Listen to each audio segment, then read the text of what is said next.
Hey there, fellow builders and backyard enthusiasts. Have you ever looked at a pile of scrap wood and thought, you know what, I could build a shed out of that? Well, that's precisely what we're doing today. We're embarking on a journey to construct a magnificent monument to recycled materials, a testament to the power of frugality and a whole lot of duct tape. But it's not just about building a shed, it's about putting it to the ultimate test. We're talking about unleashing the fury of the DIY hurricane test. Now, I know what you're thinking, a hurricane test. With what, a hairdryer on high? Fear not, my friends, for we shall be summoning a tempest of epic proportions using the awe-inspiring power of 8, yes, you heard that right, 8 industrial-strength leaf blowers. It's going to be windy, it's going to be wild, and it might just blow your socks off. Disclaimer: we are not responsible for any lost socks during the making of this experiment. Before we unleash the windstorm of the century, we need a shed worthy of weathering the gale. And what better foundation for our masterpiece than some cinder blocks and a couple of 2x4s. We're going for sturdy, not necessarily stylish. Remember, folks, safety first. Always wear your safety glasses when operating power tools, and maybe a helmet too, just in case that rogue piece of plywood decides to make a break for it. Now, leveling the foundation is crucial. A wonky shed is a sad shed, and nobody wants that. We're using a spirit level for this part, but if you find yourself in a pinch, a half-full can of soda works surprisingly well. Don't judge our construction methods, we're innovators. Besides, it's all about to be subjected to hurricane force winds, so a little bit of unevenness is the least of our worries. With the foundation secure, it's time to raise the walls. We're using some recycled plywood for this part because who needs new materials when you've got perfectly good, well, mostly good, scraps lying around? This is where things start to get interesting. Remember those funny-shaped pieces of wood we weren't sure what to do with? They're about to become integral parts of our structural masterpiece.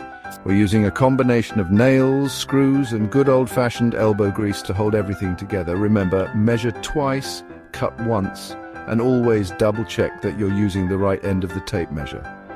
There's nothing quite as frustrating as realizing you've just cut a piece of wood 3 inches too short. Trust me, we've been there. Trust me. Now for the fun part, attaching the siding. This is where our shed starts to take shape and resemble an actual building rather than a pile of wood haphazardly arranged in a vaguely shed-like manner. We're using a mix-and-match assortment of leftover siding panels because who doesn't love a bit of visual variety in their life?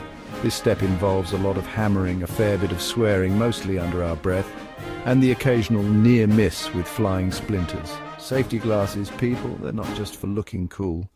Although, let's be honest, they do make us look pretty darn cool.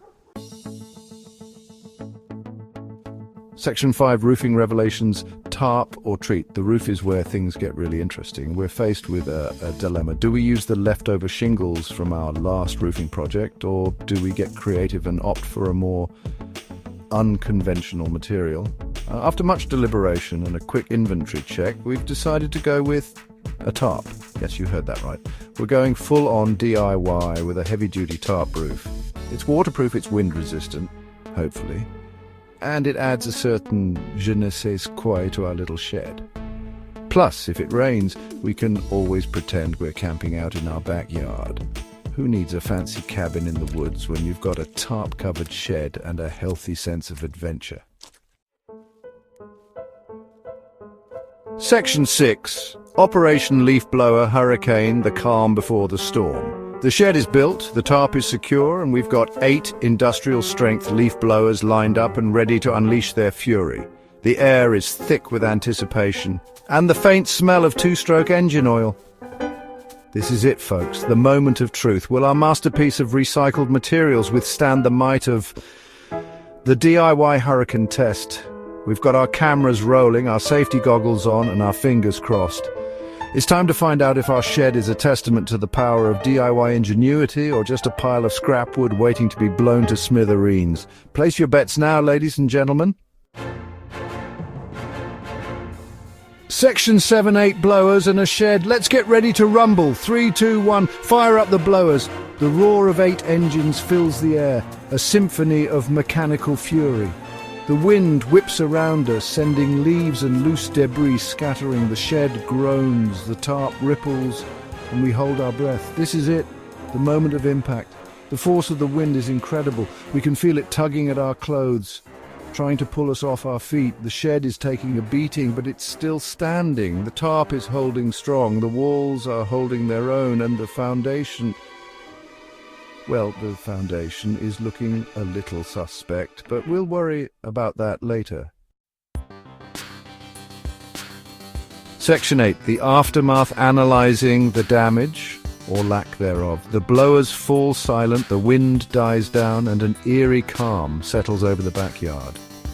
We approach the shed cautiously, half expecting it to collapse into a pile of splinters at any moment. But to our surprise, it's still standing. Sure, it's a little worse for wear. The tarp is ripped in a few places, there are a few new cracks in the siding, and the foundation looks like it might be sinking into the ground. But overall, considering the amount of wind power we just unleashed upon it, our little shed held up remarkably well. We're calling it a win. Section 9, final verdict. Did our shed weather the storm? So there you have it, folks. Our DIY hurricane test was a resounding success. Our shed, cobbled together from scraps and held together with sheer willpower and a whole lot of nails and screws, managed to withstand the might of 8 industrial-strength leaf blowers. Did it survive completely unscathed? No, but it's still standing, and that's what counts. Remember, folks, it's not about the materials you use, it's about the ingenuity and the spirit you bring to the project. And duct tape. Never underestimate the power of duct tape. Now, if you'll excuse us, we've got a tarp to patch and a foundation to reinforce. Stay tuned for our next backyard building adventure.